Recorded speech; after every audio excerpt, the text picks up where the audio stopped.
Introdução ao Direito Constitucional. Sentidos das Constituições. Estrutura das Constituições. Elementos das Constituições e pirâmide de Kelsey. O escalonamento jurídico das normas. Sentidos das Constituições. Nós veremos 4 sentidos de constituições. O primeiro é o sentido sociológico. O segundo, o sentido político. O terceiro, o sentido jurídico. E, por fim, o sentido cultural. Sentido sociológico. De Ferdinand de La Salle, século XIX. A Constituição é um fato social e não uma norma jurídica. Para ele, a Constituição real e efetiva é a soma dos fatores reais de poder que vigoram na sociedade. Uma observação: na Prússia, no tempo de La Salle, havia um choque de interesses, o que causava um desequilíbrio entre esses interesses tinha como resultado a Constituição real. A Constituição escrita, ou seja, jurídica, é uma mera folha de papel e somente será eficaz e duradoura caso reflita os fatores reais de poder na sociedade. A Constituição real e efetiva vai prevalecer sobre a Constituição escrita. No caso desta, a Constituição escrita não refletiu os fatores reais de poder da sociedade. O conceito mais importante que pode ser cobrado na sua prova, eles são esses termos que estão em maiúsculo, que a Constituição é uma mera folha de papel, caso ela não reflita, os fatores reais de poder na sociedade, e que a Constituição real e efetiva vai prevalecer sobre a escrita, caso a escrita não reflita os fatores reais de poder. Finalizando o sentido sociológico, temos que ter em mente que a Constituição ideal seria aquela escrita e que refletisse os fatores reais de poder. Busca-se definir o que a Constituição realmente é. Material leva em conta a matéria. Não formal não leva em conta a forma pelo qual foi escrita. E por fim, um conceito importantíssimo.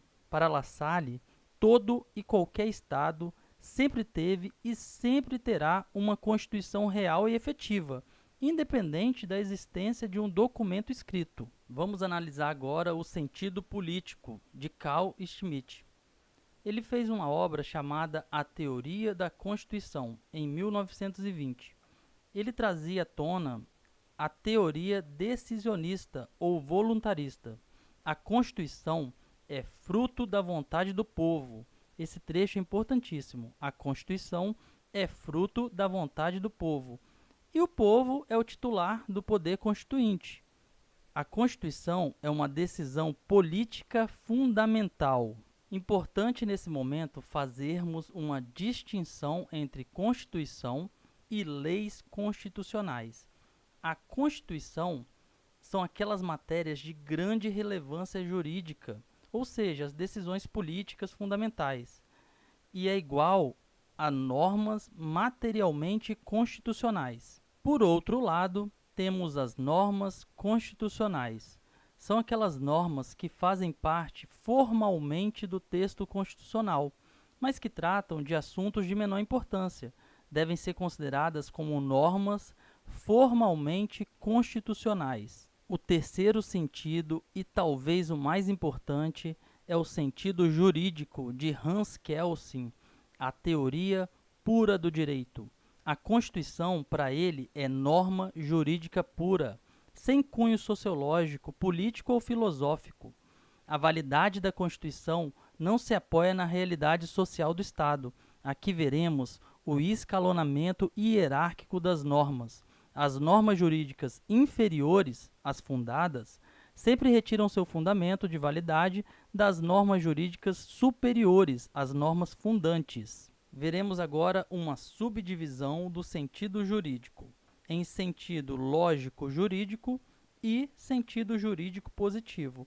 E aqui você vai prestar atenção nas palavras-chave. O sentido lógico-jurídico, a Constituição, ela é vista como norma hipotética fundamental, não real, mas sim imaginada, pressuposta, que serve como fundamento lógico transcendental da validade da Constituição em sentido jurídico positivo. Já o sentido jurídico positivo, a Constituição é norma positiva suprema, que serve para regular a criação de todas as outras normas. Finalizando a aula de sentidos das Constituições, eu vou trazer um conceito um pouco mais aprofundado, que é o sentido cultural, de Meireles Teixeira. Para ele, o direito é um objeto cultural, uma parte da cultura.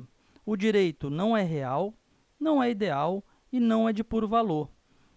Há uma classificação dos seres em 4 subseres: os reais, os ideais, os valores e os objetos culturais. Para ele, o direito pertence ao grupo dos objetos culturais, pois o direito é produto da atividade humana.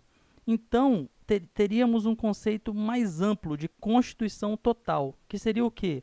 A combinação das concepções sociológica, política mais jurídica. A estrutura das constituições. A Constituição de 88 basicamente é dividida em 3 partes. A primeira, o preâmbulo. A segunda, a parte dogmática. E, por fim, a terceira, as disposições transitórias. O preâmbulo antecede o texto constitucional. São as intenções do legislador constituinte. É um elemento de integração.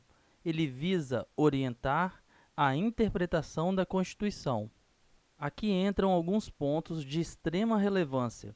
Para o Supremo Tribunal Federal, o preâmbulo não é norma constitucional, não serve de parâmetro para declaração de inconstitucionalidade, não estabelece limites para o poder constituinte derivado, seja ele reformador ou decorrente, não são de reprodução obrigatória das constituições estaduais e não dispõe de força normativa, além de não ter caráter vinculante.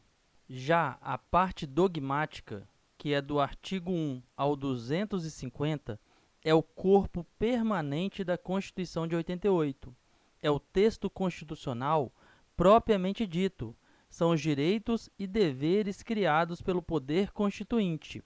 Não tem caráter transitório, embora possam ser modificados pelo poder constituinte derivado, por emenda constitucional. Por fim, temos as disposições transitórias. É a integração do ordenamento jurídico antigo ao novo, garantindo a segurança jurídica e evitando o colapso entre um ordenamento jurídico e outro. Suas normas são formalmente constitucionais, embora na Constituição de 88 apresentem numeração própria. Pode ser modificada por reforma constitucional e pode servir como paradigma para controle de constitucionalidade das leis. A estrutura das constituições. Para esse tema, vamos adotar a doutrina do professor José Afonso da Silva, que é a mais cobrada em concursos públicos. Para ele, são elementos das constituições 5 elementos orgânicos, limitativos, socioideológicos, de estabilização constitucional e formais de aplicabilidade. A Constituição, na visão desse autor, tem caráter polifacético, ou seja, muitas faces.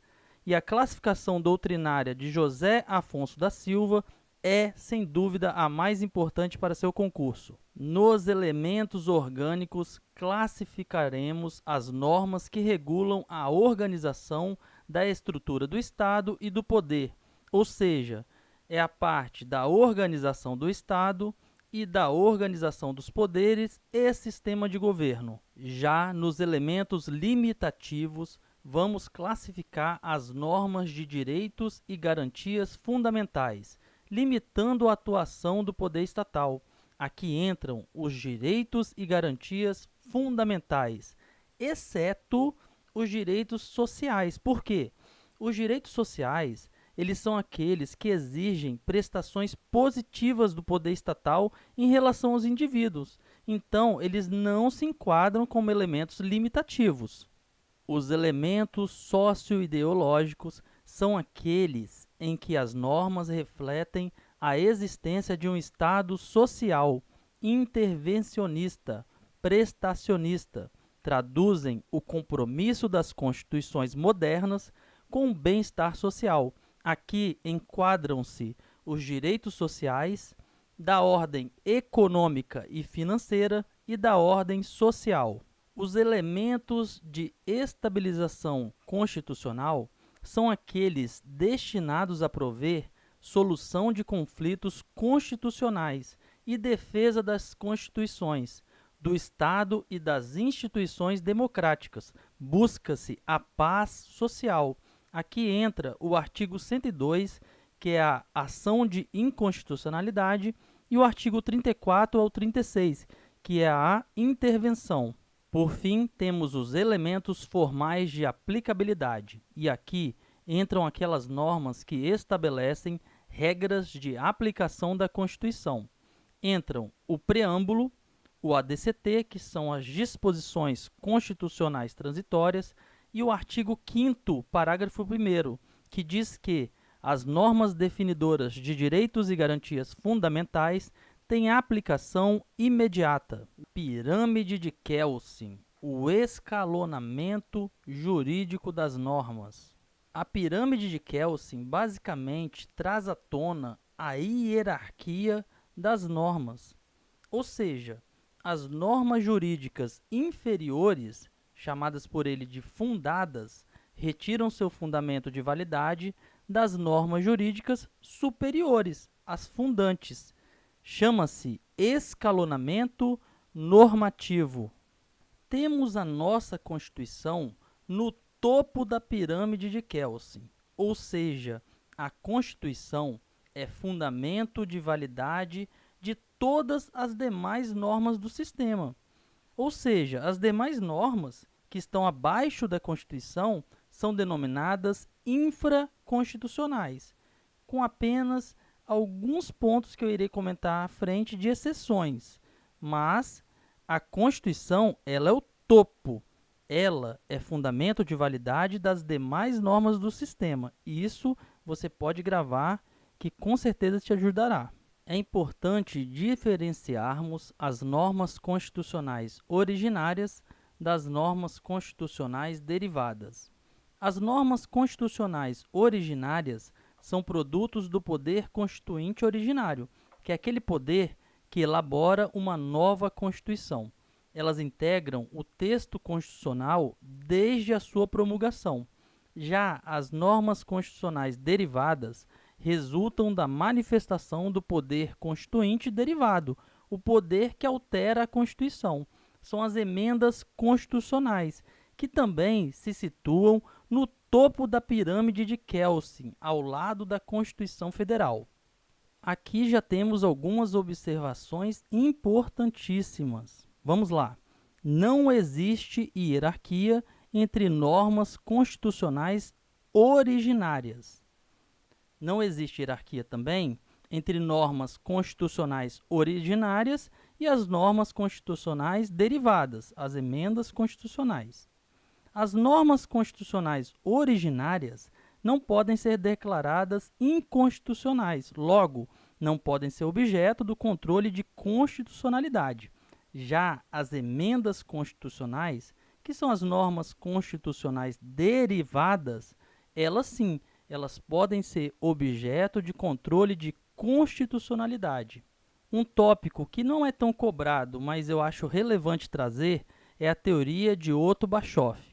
Ela não é aceita pelo ordenamento jurídico brasileiro, mas para ele, a existência de normas constitucionais originárias eivadas de inconstitucionalidade. E ele considera que as cláusulas pétreas são normas intocáveis, ou seja, superiores às demais normas constitucionais originárias e, portanto, elas serviriam de parâmetro para controle de constitucionalidade destas. Mas essa teoria, como foi dita, não é aceita no ordenamento jurídico brasileiro, mas vale a pena você conhecer. Vamos trazer agora o tópico que talvez seja o mais importante dessa aula, os tratados internacionais. E aí vamos ter alguns casos. O primeiro caso são os tratados internacionais que obedecem à Emenda Constitucional número 45 de 2004. Vamos lá, eu vou detalhar para você.